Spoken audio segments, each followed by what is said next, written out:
Donc voilà, c'est ça le produit que je vous parlais. Donc c'est le miel de sapin, la compagnie Au Cœur des Bois, compagnie Saguenéenne. Donc effectivement, en ce temps de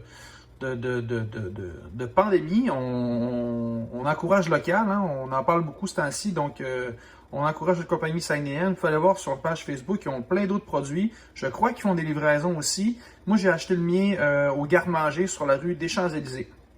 Donc voilà, en fait, comment qu'on fait le sirop, c'est que, bon, moi j'ai fait comme une demi-recette en fait, là, parce que ça en fait quand même beaucoup.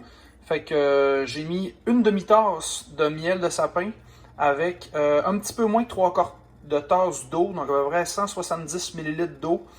Puis je mets ça dans le fond à frémir, qu'on dit, voilà, à frémir, non pas à bouillir. Ça me prend juste des petites bulles comme ça. Fait qu'on fait comme genre ramener là, le mix à frémissement pendant à peu près 10 minutes. Parce que dans le fond, si ça bouille trop, l'eau elle va s'évaporer, puis on va avoir un mélange qui va être un petit peu trop épais. Là. Il va rester plus de miel que d'eau, puis on veut comme avoir un moitié-moitié. Là. Fait que voilà, fait que ça prend à peu près 10 minutes, fait que je vous laisse là-dessus, puis je vous reviens quand c'est prêt. Hey! Bienvenue dans toutes mes armoires! Ce que vous avez manqué, le 10 minutes est passé. Donc, dans le fond, on prend notre mix de sirop de miel qu'on a fait frémir. On mesure combien qu'on en a. Donc, moi, ça me donne à peu près là, une tasse parce que, étant donné qu'il y a de l'eau qui s'est évaporée un petit peu, on en perd, c'est normal. Fait que moi, ça me donne à peu près une tasse de sirop de miel. On mélange, on se mesure en fait le même nombre de bleuets que de sirop qu'on a. Donc, à peu près une tasse. On peut mettre une petite affaire plus, ça goûte encore meilleur.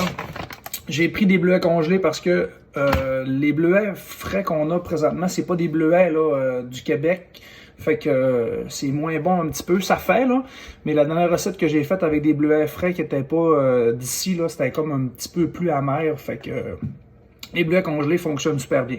Fait que on met ça dans notre mix. Fait que là, dans le fond, ce qu'on vient faire, c'est on vient comme effoirer bien comme il faut tous les bleuets pour tout venir casser toutes la peau, la chair, pour tout que le jus des bleuets qui ait le plus de saveur possible. On s'assure que c'est tout super bien fait. On laisse tiédir un petit peu. Après ça, on met ça dans le fridge pendant 24 heures. On laisse macérer ça 24 heures. Après ça, ce qu'on fait, petit tamis de métal ou un gros, peu importe, là. On passe ça 3, 4, 5 fois en transvidant pour s'assurer que, parce que ça fait des petites graines là, les bleuets, puis des petites peaux tout ça, fait que pour s'assurer que le mix est très très lisse, puis ça vous fait votre sirop. Fait que, puis ce que j'ai oublié de dire aussi, c'est que ça peut se faire avec du miel normal. Si vous n'avez pas trouvé du sirop du miel de sapin, ou il y en avait plus, ou peu importe, là, ben, du miel normal, ça fait super bon aussi.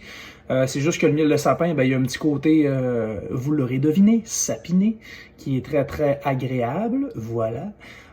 Fait que c'est ça. Donc, vous avez votre sirop. Fait que vous restez plus qu'à mixer ça avec votre gin favori pour avoir un gin tonic pimpé. Alors, voilà, c'est tout.